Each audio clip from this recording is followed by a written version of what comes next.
Hello chess friends and welcome to your of Chess channel and welcome to a truly spectacular game from the computer chess rating list website, the popular CCRL. We have here Alexandria against Stockfish 16 in an amazing Kan Sicilian defense, but the cool part is that we see again the most powerful chess engine, the beautiful Stockfish engine, playing with the black pieces against e4, and this game is, I think, again a certain game changer, I would say, because in one particular moment Stockfish will play with the rook against two bishops of whites. It will be really dynamic endgame for sure, and this game, I think, again had everything. First of all, cool opening theory, brutal spectacular middle game tactics, but of course also instructive endgame ideas. In my opinion, really a whole game that's worth to study. So let's see now what happened with the white pieces. The Alexandria engine opened with the move e4. Stockfish response was c5, the Sicilian, knight to f3, e6, the French Sicilian, knight to c3, and after move a6, d4, c takes d4, and knight to d4. We're now in the Kan Sicilian. This move a6 is very useful because you can play now queen to c7. You're preventing in some lines bishop to f4,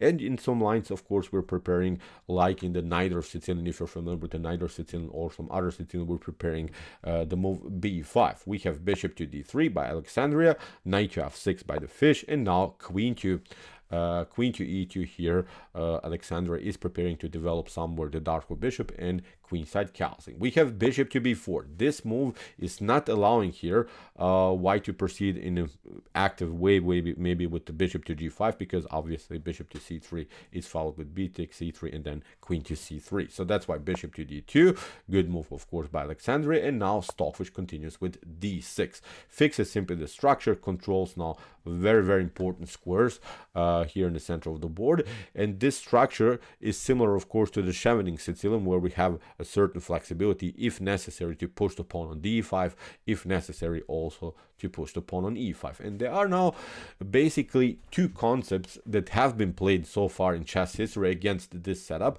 One of the approaches that we have seen many times in chess history was now this aggressive method with f4.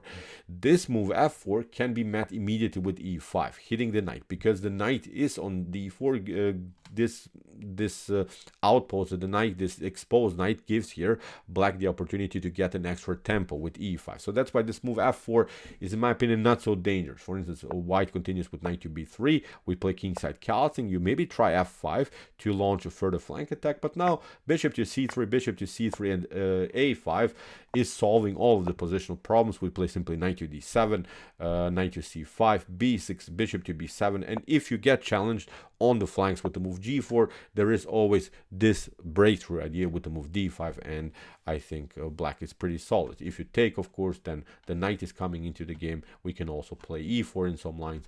a4, for instance, is possible. So still, of course, a dynamic position. I'm not saying black has solved all of the positional problems here, but that's, I think, a nice approach how to handle this flank attack by white. The other approach, instead of this move f4, is here maybe to play knight to b3, getting out of this potential e5 mess that we have seen previously. This move e5 helped out white here in the continuation of the game, but now we play kingside castling, a3, and then you can even take bishop takes c3, bishop to c3. Seems maybe a little bit dangerous to give up the bishop for a knight in an early stage of the game, but as I always like to say, if you have followed my YouTube chess channel, as I always like to say, when you give up the bishop for a knight in an early stage of the game, then you have to secure the squares that the bishop used to cover. In this particular case, it's obviously the dark squares that you have to cover, and now you see we play e5, we'll play b6, knight to d7, knight to c5. We'll have a great grip on dark squares, and then you get also bishop to b7. You hit the pawn on e4 then further, so it's, I think, still a playable position also here for black. So instead of these two approaches that we have seen, Alexandria went into a beautiful theoretical novelty, into a very aggressive approach with the move g4. It's not a mistake in accuracy or something that Alexandria played here. It's really a nice attacking idea, but this move again gives Stockfish here a chance for a double attack. Stockfish continues with the pressure against the knight on d4, but also hits now suddenly the weak pawn on g4, which forces Alexandria now to play knight to f5. Stockfish takes, of course, and after g takes f5, we can say now two very important things about this position. First of all, white has a space advantage on the 5th rank, but the light square bishop on d3, it's of course not good because it's paralyzed, it's neutralized by its own pawns. On the other hand, black is also a weakness on g7, which can be easily attacked with the rook activity on g1. So now there are basically two problems. White has a bad light square bishop, but black is also something to worry about the g7 square. We have now knight to c6 by the fish. We have now queenside castling. Here, knight to d5 is not so dangerous if you're worried about this common hops in the Sicilian. It's not so dangerous because after knight to d5, e takes d5, we take. You take also this bishop, but now with the knight to e7, black is, I think, pretty solid here with the knight against the bishop because, as I said, the bishop doesn't love the position where it's always paralyzed by its own pawns. It loves the position where it can be active. Of course, when you have a light square bishop, you want to have many pawns on dark squares, and I think this is a playable position again here for black. So this is not working. So after knight to c6, queenside castling here by Alexandria, and now Stockfish continues also with queenside castling. Stockfish doesn't want to, of course, castle kingside. If you do that, then you get rook to g1, hitting the g file. In some lines, bishop to h6 is then dangerous, putting more pressure because of the pin on the g file. So very, very unpleasant it would be then to castle kingside for sure. So that's why queenside castling, good choice here by the fish. We have rook from h to g1, hitting now finally the pawn on g7, and now knight to d4. A beautiful counterattack by the Stockfish engine. Must move here for black in order to get the knight on the most powerful square, but this move is also preventing now white to play in a very, very active way. Because if you play queen to f1, then here the knight is coming on f3. We will hit the rook. If you pick up the pawn on g7, we will eventually pick up then the bishop on d2. After rook to d2 or king to d2, we have then bishop to c3, and the pawn structure in front of white king would be then messed up. So it's not working. Even if you step back here, of course, to e1, then knight to f3 leads into this fork. It's of course not working. So that's why queen to e3, which is the only move, really the only good move here for white, but now suddenly the queen is standing in front of its own bishop, so the queen is now neutralizing the potential dark square bishop's activity. So we have now g6 by Stockfish, protecting now the pawn. We have a3, and now bishop to a5. What should white do? If you try, for instance, queen to g5, this wouldn't be even good. Seems tempting to hit the loose knight on f6, but black continues with an easy defensive idea. Queen to e7, you try maybe b4, bishop to b6, you have to retreat because of this threats again on c6, and now after something like g takes f5, e takes f5, look at this, d5 is possible, and that's the beauty about this, as I mentioned in the beginning, this Scheveningen pawn structure. When you have the pawn on e6 and d6, there is always a certain mobility of these pawns, and whenever you clear the center, then these two pawns are very, very powerful with opportunities. Even if you get attacked here on f6, we have e4 as an amazing opportunity. So nothing gained here for white. Actually, black is even much better here. So after move bishop to a5, that's why instead of queen to g5, with seems, as I said, tempting, but doesn't bring so much here in white's position. Here Alexandria continues with the normal king to b1, like in any Sicilians when you castle queenside. Of course, when you play different openings, but when you castle queenside, you want usually to get out of this c-file mess. So we have now g takes f5 here by Stockfish. We have queen to h3. Alexandria is now not allowing Stockfish to further take the pawn on e4, but wants finally to liberate the long diagonal for the dark square bishop, wants now finally to hit the loose knight on f6. Stockfish continues with rook to d7. Of course, neutralizes the threat here on light squares. We have f3 by Alexandria, protecting, of course, further the e4 square, and Stockfish continues now with h5. Puts more simply pawns on light squares, still wants to get out of this mess with the knight, and wants, of course, in some lines, after potential maybe bishop to g5, hit simply the knight on c3. And now Alexandria makes maybe even the crucial mistake in the game, plays now bishop to g5. Finally, mission accomplished. The only move that we have talked about as a progressive plan for white is actually not working here. A better choice was maybe to play knight to e2. Then after knight to e2, bishop to e2, the pieces are off the board, and then you can play maybe with your queen here. If you take, of course, then this bishop is very dangerous. Still, black has some worries here around the square d7. The knight is hanging.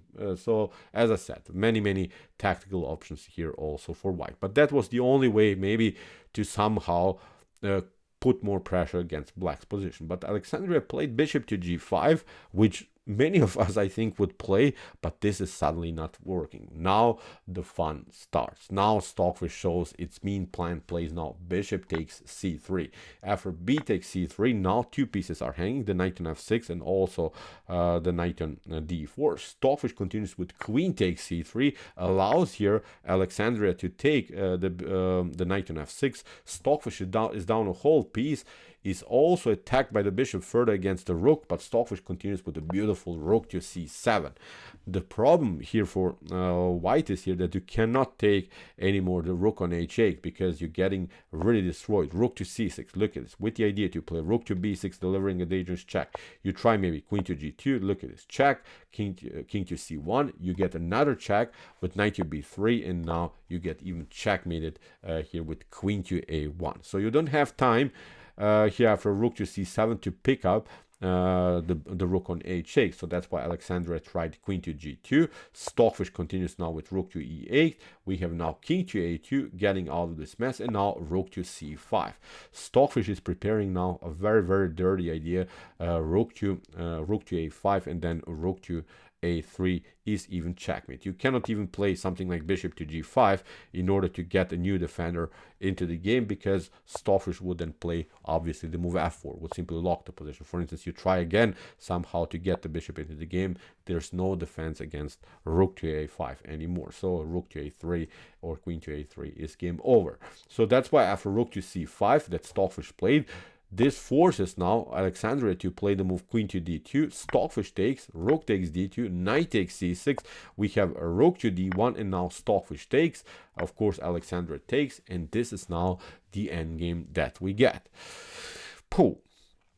Still, I would be worried even to play this game with the black pieces. Look at this. White has two now even powerful bishops against one rook by Stockfish. Stockfish, of course, has extra pawns, but it's still a tough endgame. Let's see now how Stockfish made progress here. Rook, king to c7. First of all, improving the position of the king. King to b2. We have now b5. We have h4. Simply putting more pawns on dark squares, not allowing, of course, black to make any progress here on this side of the board. Stockfish continues with rook to e6. Alexandria, of course, fixes here the bishop on g5, f4. Finally, a beautiful pass pawn here for Stockfish.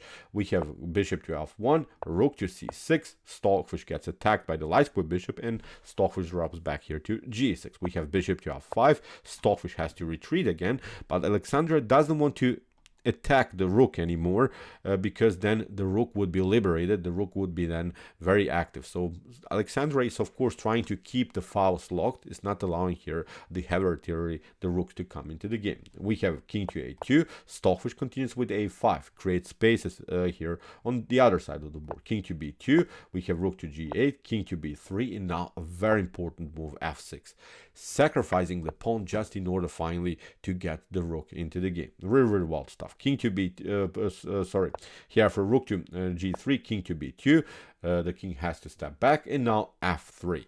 Finally, the pawn is rolling, and this pawn is really beast. Look how Stockfish will slowly but surely advance this beautiful passer on the f file. We have bishop to g5. Stockfish wants to trade off the rooks. This is not possible, so that's why Alexandria is trying somehow to protect the f2 square. We have now here rook takes d2, then bishop takes d2, and now b4.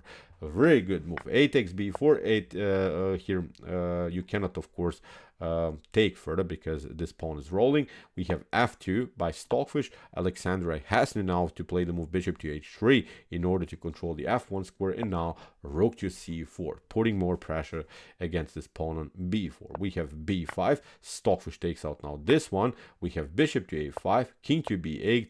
Alexandria goes back now with the dark blue bishop, but now finally this bishop gets attacked. Stockfish attacks further the bishop, promotes to a new queen, and this is game over finally here for white. Really wild stuff how Stockfish managed to push this pawn through. We have c4. Alexandria tried to battle. Stockfish, of course, cut off the potential king's activity. We have now king to d7, now even d5, splitting the pawns, but Alexandria hoped to get something with his two connected passers. Stockfish attacked them.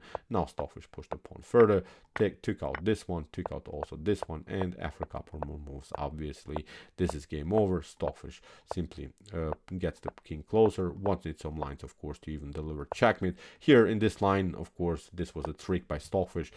Bishop to d4 is not possible because of a rook to d2, an attack against the bishop, and then with the checkmate threat here on the back rank. So here we have bishop to a5. Stockfish pushes the pawn further, pushes now it further. Now after a couple more moves, it was a beautiful checkmate with the rook and king's activity. So great game, great tactics in the middle game stage, but also I think very cool endgame ideas, pushing simply the pawn through with the support of the rook. First of all, sacrificing the pawn on f6. When Stockfish sacrificed it, then it opened, of course, the files for the rooks. Really spectacular game. I think this was a beautiful approach in the Kan Sicilian. So, okay, I hope that you enjoyed this game. I really enjoyed it a lot. If you want to see more spectacular and beautiful, sharp tactical games played by Stockfish, but also by some other top engines, check out our commented chess games played by computer series. And if you like this content, hit the subscribe button. See you soon with some more videos. And what do we say in the end? Chess is the best, of course.